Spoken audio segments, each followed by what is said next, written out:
بسم اللہ الرحمن الرحیم الحمد للہ رب العالمین والصلاة والسلام علی سید الانبیاء والمرسلین وعلی آلہ واصحابہ وعطرتہ وازواجہ وانصارہ واحبابہ واتباعہ الی یوم الدین اما بعد فاعوذ باللہ من الشیطان الرجیم بسم اللہ الرحمن الرحیم قال اللہ تبارک و تعالی فی القرآن المجید والفرقان الحمید انا اعطیناک الکوثر فصل لربک وانحر ان شانئک هو الابتر صدق اللہ مولانا العظیم وبلغنا رسولہ النبی الکریم۔ درود پاک پڑھیے۔ الصلاۃ والسلام علیک یا سیدی یا رسول اللہ، الصلاۃ والسلام علیک یا سیدی یا حبیب اللہ، الصلاۃ والسلام علیک یا رحمۃ للعالمین وعلی آلک واصحابک یا سیدی یا شفیع المذنبین۔ راکب دوش نبی بلغ العلا بکمالہ، ساری انہی سے ہے روشنی کشفت دجا بجمالہ۔ نانا نبی بابا علی حسنت جمیع خصالہ،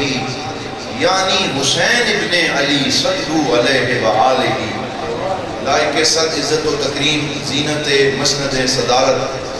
حضور غریب نواز دیوان کریم حضرت قبلہ پیر محمد امین الحسنات شاہ صاحب دامت برکاتہم القدسیہ، سجادہ نشین آستانہ عالیہ امیر السالکین بیرہ شریف، جناب حضرت قبلہ پیر ڈاکٹر ابو الحسن محمد شاہ صاحب الازہری زیدہ مجدہ، اور معزز اساتذہ کرام، علماء کرام، برادران اسلام، اللہ رب العزت کے فضل و کرم سے ہم سب آج حضرت سیدنا امام علی مقام امام حسین ابن علی رضی اللہ تعالی عنہ آپ کی شہادت کی یاد منانے کے لیے اور آپ کو خراج تحسین پیش کرنے کے لیے 10 محرم الحرام کو آستانہ عالیہ بیرہ شریف کے اس پر نور ماحول میں حاضر ہیں۔ دعا ہے اللہ تعالیٰ سب کی حاضری اپنی بارگاہ میں قبول و منظور فرمائے۔ میں نے قرآن کریم کی جو آیہ کریمہ پڑھنے کا شرف حاصل کیا ہے، یہ قرآن کی سب سے چھوٹی لیکن اعجاز کے اعتبار سے بہت بڑی صورت ہے، اسے سورۃ الکوثر کہا جاتا ہے، اور اس میں اللہ رب العزت نے اپنے پاک نبی صلی اللہ علیہ وسلم کی بڑی شانیں بیان فرمائی ہیں۔ ارشاد فرمایا انا اعطیناک الکوثر، اے نبی ہم نے آپ کو کوثر عطا فرمائی، بس آپ نماز پڑھیے اور قربانی کیجئے، بے شک آپ کا دشمن ہی ابتر ہے، اور اللہ رب العزت ہر آنے والے لمحے آپ کی شانوں میں اضافہ کرتا چلا جائے گا۔ اس سورہ پاک کی تفسیر میں بہت سے مفسرین نے قلم اٹھایا ہے۔ ہمارے شیخ کریم حضرت ضیاء الامت جسٹس پیر محمد کرم شاہ الازہری رحمۃ اللہ تعالیٰ علیہ، آپ کی ضیاء القرآن شریف اٹھا کے پڑھیں تو آپ نے جہاں پہ کوثر کے بہت سارے معنی ذکر فرمائے ہیں کہ کوثر کا معنی خیر کثیر بھی ہے، اور آپ نے لکھا کہ یہاں مفعول کو ذکر نہ کر کے اللہ رب العزت نے گویا اس جانب اشارہ کیا کہ جتنی شانیں انسان سوچ سکتا ہے اور جتنی خیر کائنات میں موجود ہو سکتی ہے،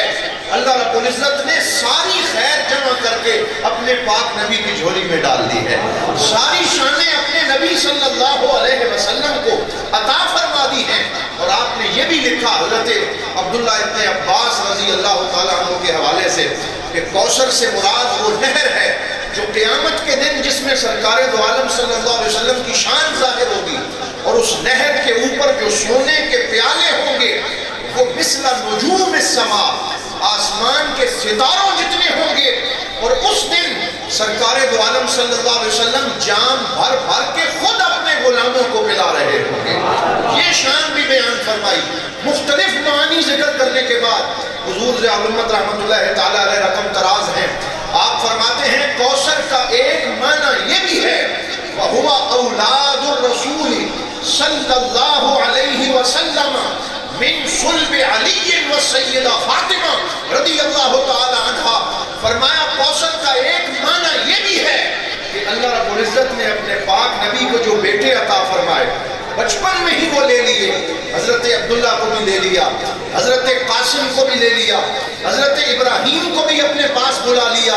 اور آپ کے بیٹے کو جوان اس لیے نہ ہونے دیا کیونکہ آپ کی ختم نبوت پہ حرف نہ آئے، لیکن آپ کی نسل پاک کو جاری رکھنے کے لیے فرمایا اعطیناک الکوثر، اے نبی ہم نے آپ کو کوثر عطا فرمائی ہے، یعنی آپ کی اولاد سیدہ فاطمہ الزہرا خاتون جنت سلام اللہ علیہا کے آپ کے بطن اطہر سے وہ اولاد تولد ہوگی اور کائنات میں اتنی پھیل جائے گی قیامت تک آپ کی اولاد کا سلسلہ ختم نہیں ہوگا، وہ ہمیشہ موجود رہیں گے، ان کا فیض ہمیشہ موجود رہے گا۔ تو یہاں پہ تمام مفسرین نے لکھا ہے کہ کوثر سے مراد یہ سادات کرام بھی ہیں جو حضرت سیدہ فاطمہ الزہرا رضی اللہ تعالی عنہا کے لخت جگر، حضرت امام حسن مجتبیٰ سلام اللہ علیہ اور حضرت سیدنا امام حسین رضی اللہ تعالی عنہ، آپ کی اولاد جو پوری دنیا میں پھیلتی چلی گئی، اگرچہ کربلا کے میدان میں کوشش تو یہ کی گئی تھی کہ چن چن کے شہیدان جو کربلا کے اندر جوان تھے ان کو ختم کیا گیا، انہیں شہید کیا گیا، ان کو نیزوں کے اوپر لٹکایا گیا، ان کے جسموں کو لہو لہان کیا گیا کہ کوئی جوان اہل بیت کا باقی نہ رہے۔ ایک بیمار زین العابدین علی بن حسین ابن علی رضی اللہ تعالی عنہ باقی بچے تھے۔ اللہ رب العزت نے ان سے سرکار دو عالم کی نسل پاک میں اتنی برکت عطا فرمائی کہ حسنی سید دیکھنے ہوں تو آج بھی پاکستان ہو، مصر ہو، شام ہو، عراق ہو، مراکش ہو، یمن ہو، پاکستان یا دنیا کے کسی خطے میں چلے جائیں آپ کو حسنی سید بھی نظر آئیں گے، حسینی سید بھی نظر آئیں گے۔ یہ شان ہے حضور صلی اللہ علیہ وسلم کے سادات پاک کی۔ صرف اگر ہم پاکستان کے اندر دیکھیں تو حضرت امام حسن مجتبیٰ رضی اللہ تعالیٰ عنہ کی اولاد پاک میں سے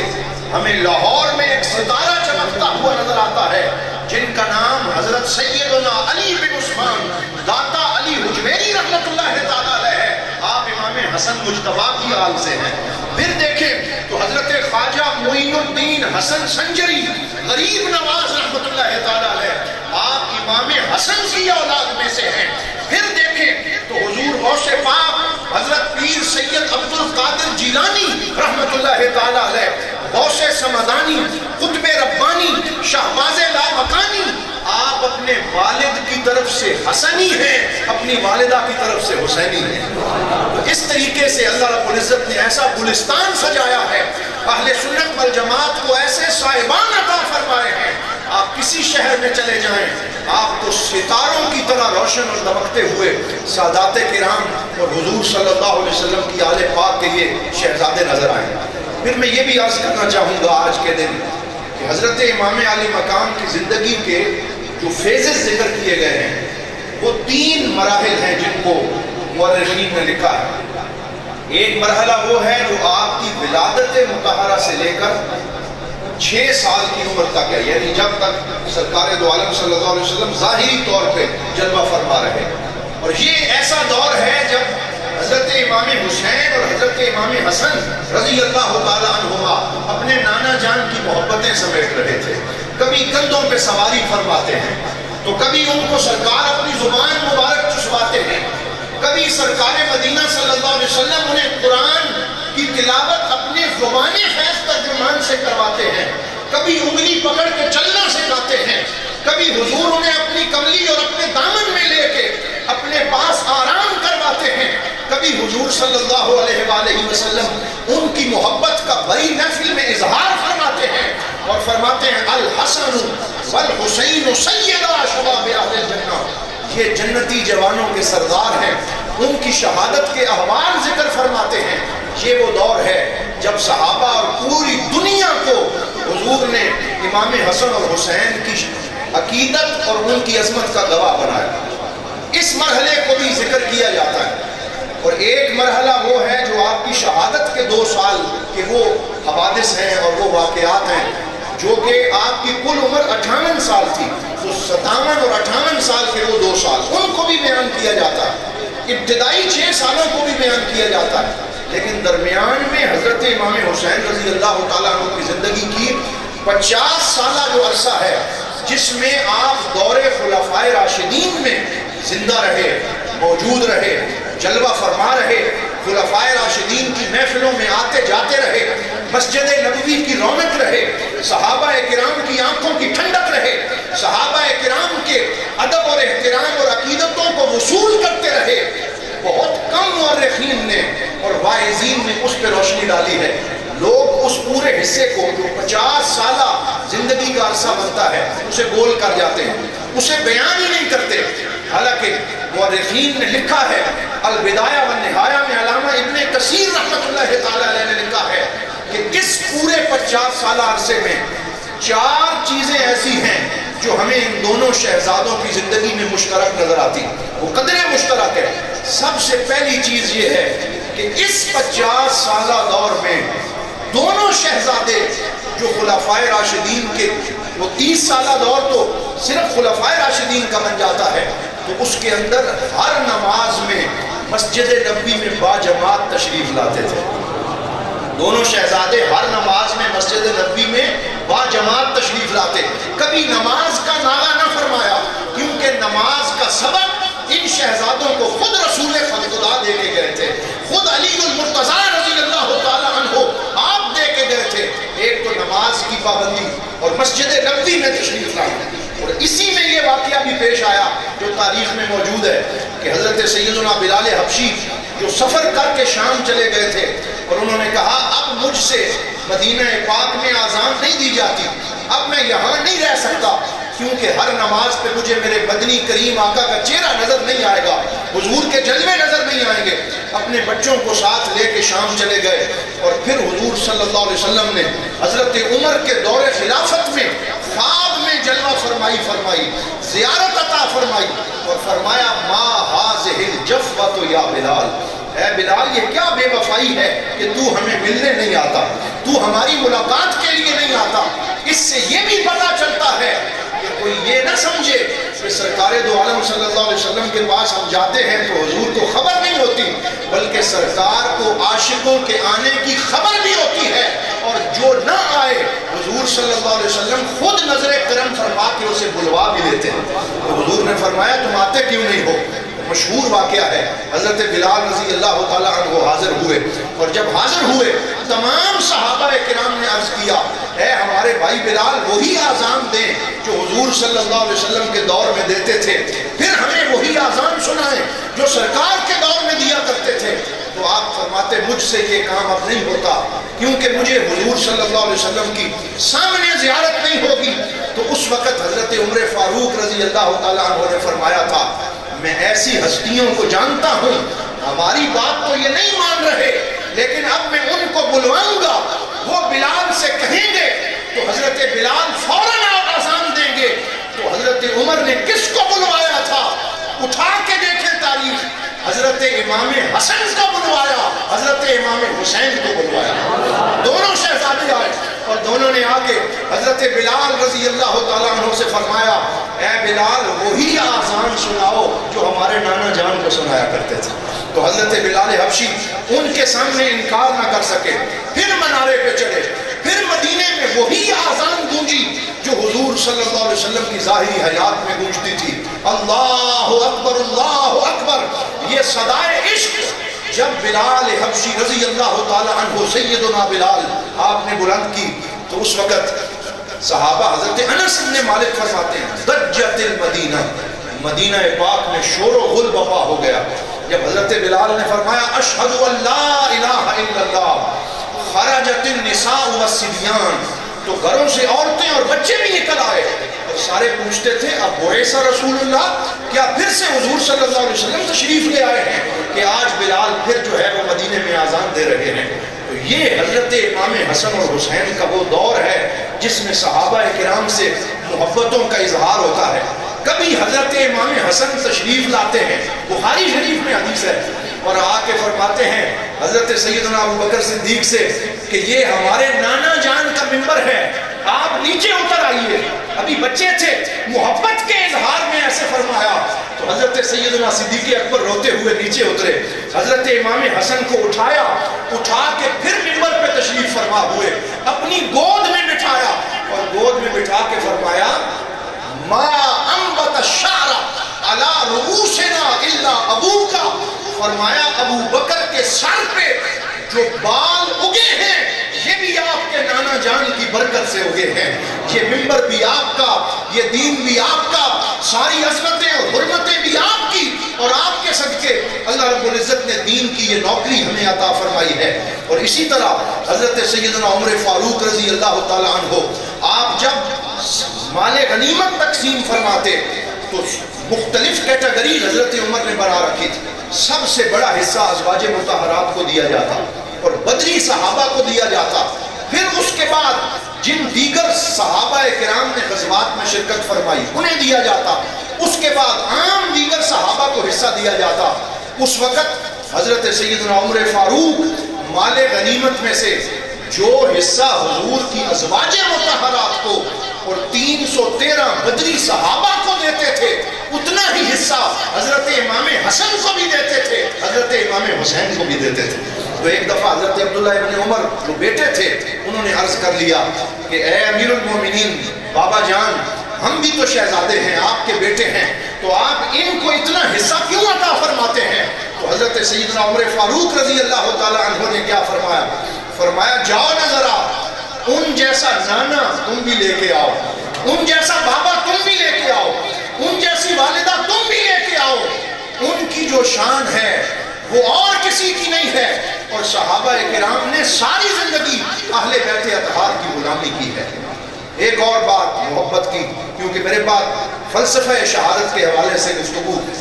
حضرت علامہ مولانا محمد انور قریشی صاحب زیدہ مجدہ فرمائیں گے، میں محبت کی صرف ایک اور بات عرض کرنا چاہتا ہوں کہ کیا شان اللہ رب العزت نے حضور صلی اللہ علیہ وسلم کی آل پاک کو عطا فرمائی ہے۔ حضرت سیدنا امام علی مقام کی شہادت 10 محرم الحرام کو ہو گئی، اور آپ کے ساتھ 72 جانثار جو تشریف لائے تھے ایک ایک کر کے سارے قربان ہوئے،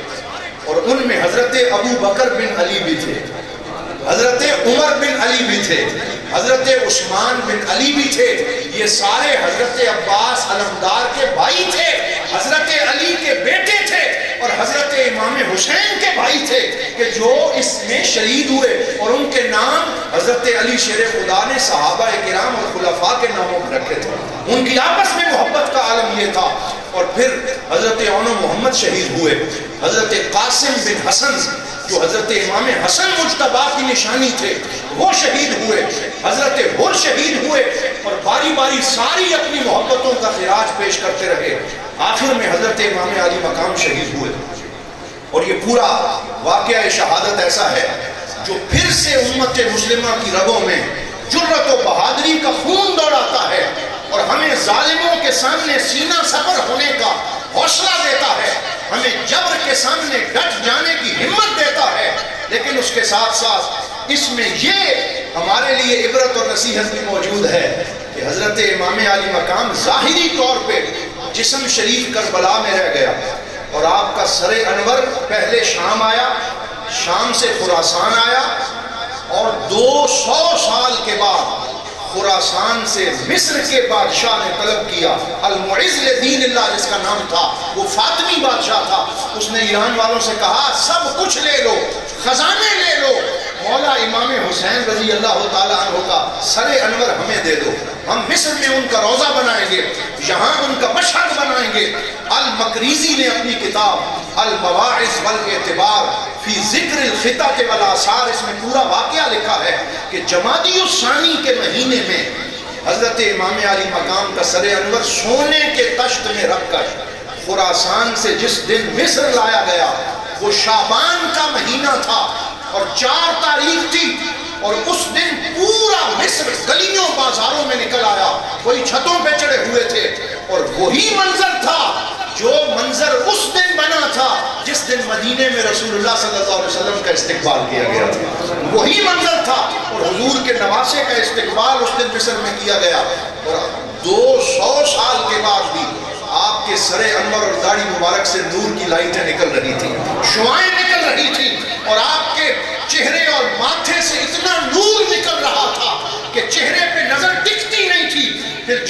الازل مصر کے سامنے آپ کے سر انور کو بڑے اس کو احتشام کے ساتھ دفن کیا گیا، وہاں پہ رکھا گیا۔ اور ہمارے شیخ کریم حضور ضیاء الامت رحمۃ اللہ تعالی علیہ جتنا عرصہ مصر میں پڑھتے رہے، جمال کرم میں استاذی المحترم پروفیسر حافظ احمد بخش صاحب نے بھی اس کو ذکر کیا ہے، اور ہم نے خود وہاں جا کے دیکھا ہے۔ جب میں مصر حاضر ہوا اس دن ہمیں حضرت قبلہ ڈاکٹر ابو الحسن محمد شاہ صاحب زیدہ مجدہ پہلے دن جب ہم ایئرپورٹ سے باہر نکلے تو آپ سیدھا لے کے ہمیں مشہد امام حسین پہ پہنچے اور اس جگہ پہ لے گئے۔ فرمایا حضور ضیاء الامت جب مصر کے اندر موجود تھے اور تعلیم حاصل کر رہے تھے تو آپ ہر جمعرات کو بڑے اہتمام کے ساتھ حضرت امام علی مقام کے سر انور کے سامنے حاضری پیش کیا کرتے تھے، اور پاؤں میں جوتے نہیں ہوتے تھے اور گلے میں سفید رنگ کا پٹکا ڈالا ہوا ہوتا تھا، اور غلامانہ انداز میں جب آپ مشہد حسین کی طرف چلتے تھے تو مصر کے وہ لوگ جو حضور ضیاء الامت کو جانتے بھی نہیں تھے، لیکن آپ کا چہرہ دیکھ کر، نورانی شباہت دیکھ کر، چلنے کا انداز دیکھ کر کوئی قدموں کو ہاتھ لگاتا، کوئی ہاتھوں کو چومتا، اور دور سے لوگ کہتے وہ دیکھو امام حسین کا سچا غلام جا رہا ہے۔ اس طریقے سے وہاں پہ حضرت امام علی مقام کی بارگاہ میں ہمیں بھی حاضری کی سعادت نصیب ہوئی، اور یہ واقعہ تاریخ کی کتابوں میں موجود ہے کہ حضرت سیدنا امام احمد الرفاعی رضی اللہ تعالیٰ عنہ جو حضور سیدنا غوث اعظم رضی اللہ تعالیٰ عنہ کے ہم اثر ہیں، دونوں کا زمانہ ایک ہے، اور یہ وہ بزرگ ہیں جن کے بارے میں مشہور ہے کہ جب یہ رسول اللہ صلی اللہ علیہ وسلم کی بارگاہ میں حاضر ہوئے تھے اور جا کے عرض کیا تھا یا رسول اللہ میں آپ کا بیٹا آپ کی نسل پاک سے تعلق رکھتا ہوں، پہلے مصر سے سلام بھیجتا تھا، آپ مدینے سے جواب دیتے تھے، آج خود حاضر ہو گیا ہوں، میرا دل کرتا ہے آپ اپنا ہاتھ باہر نکالیں تاکہ میں آپ کے ہاتھ کا بوسہ لے لوں۔ تو زمانے میں دیکھا کہ حضرت امام احمد رفاعی کے لیے سرکار دو عالم صلی اللہ علیہ وسلم کا دست انور مزار پر انوار سے باہر آیا، اور انہوں نے حضور کے دست کرم کا بوسہ لیا۔ یہی امام احمد رفاعی ہر جمعرات کو مشہد امام حسین پہ حاضری دیتے، اور جب سلام کرتے امام حسین ان کو جواب ارشاد فرماتے، اور فرماتے وعلیکم السلام یا ولدی، فرماتے ہیں ایک جمعرات کو میں حاضر ہوا۔ یہ شہید کی زندگی ہے جس کے بارے میں قرآن فرماتا ہے نہ انہیں مردہ کہو نہ انہیں دل میں مردہ سمجھو، بلکہ یہ زندہ ہیں، انہیں رزق بھی دیا جاتا ہے۔ اور حضرت امام حسین کوئی عام شہید نہیں ہیں بلکہ سارے شہیدوں کے سردار ہیں۔ تو جواب ارشاد فرماتے جب ایک جمعرات کو حضرت امام احمد رفاعی گئے، جا کے سلام عرض کیا تو حضرت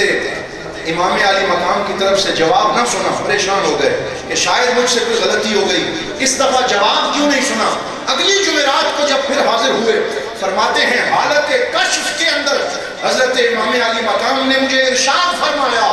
فرمایا اے میرے بیٹے احمد، پچھلی جمعرات کو جب تو مجھے سلام کر رہا تھا میں نے اس لیے جواب نہیں دیا کہ اس وقت میں مدینہ پاک اپنے نانا جان سے گفتگو کر رہا تھا۔ یہ شان اللہ رب العزت نے اہل بیت اطہار کے گھرانے کو عطا فرمائی ہے۔ اور آخری بات جس کو تاریخ دمشق میں ذکر کیا گیا، دیگر کئی کتابوں میں موجود ہے کہ ہشام بن عبد الملک کے دور میں جب یہ واقعہ کربلا کو گزرے ایک عرصہ گزر چکا تھا،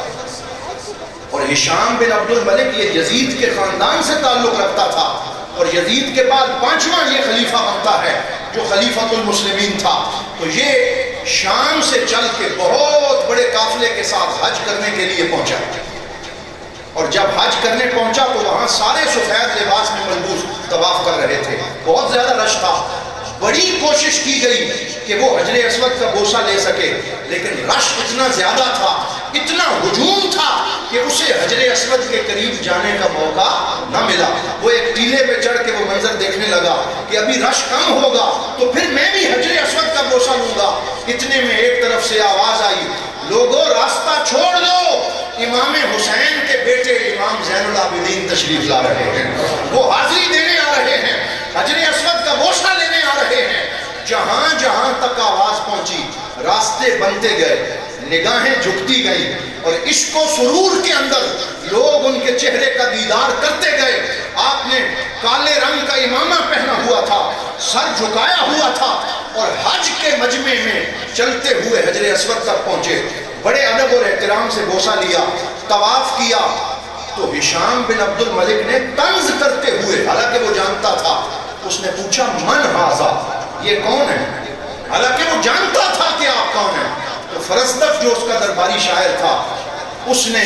وہ اگرچہ شاعر تو اس کا تھا لیکن اس کا دل اہل بیت کے ساتھ دھڑکتا تھا، اہل بیت اطہار سے سچی محبت کرتا تھا۔ تو فرزدق نے وہیں کھڑے کھڑے حج کے موقع پر 60 اشعار فی البدی انداز میں امام زین العابدین کی شان میں لکھ دی، جن میں سے صرف 2 شعر آپ سماعت فرمائیں۔ اس نے ہشام بن عبد الملک کو مخاطب کر کے کہا، ھذا الذی تعرف البطحاء وطأتہ والبیت یعرفہ والحل والحرم، ھذا ابن فاطمہ ان کنت جاہلہ، ھذا التقی النقی الطاہر العلم، ولیس قولک من ھذا بدائرہ والعرب تعرف من انکرت والعجم۔ تو فرزدق نے کہا، تو پوچھتا ہے یہ کون ہے؟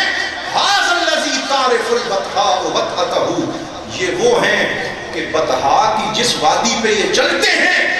نیچے ان کے پاؤں کے نیچے جو ذرے آتے ہیں، وہ ذرے بھی جانتے ہیں کہ ہمارے اوپر چل کے علی کا لاڈلا جا رہا ہے، ہمارے اوپر امام حسین کا بیٹا چل رہا ہے۔ والبیت یعرفہ، تو نہیں جانتا لیکن یہ خانہ کعبہ بھی جانتا ہے کہ میرے پاس حاضری دینے کے لیے کون سی ہستی آ رہی ہے۔ اور فرمایا یہ فاطمہ الزہرا سلام اللہ علیہا کے شہزادے ہیں، جنہیں اللہ رب العزت نے ابدی شانیں عطا فرمائی ہیں۔ اللہ تعالیٰ اہل بیت اطہار کی شانوں میں اور اضافہ فرمائے، اللہ تعالیٰ ہمیں ان کی سچی غلامی عطا فرمائے، اللہ تعالیٰ ہمیشہ ہمیں اہل بیت اطہار کے نقش قدم پہ چلنے کی توفیق عطا فرمائے۔ وآخر دعوانا الحمدللہ۔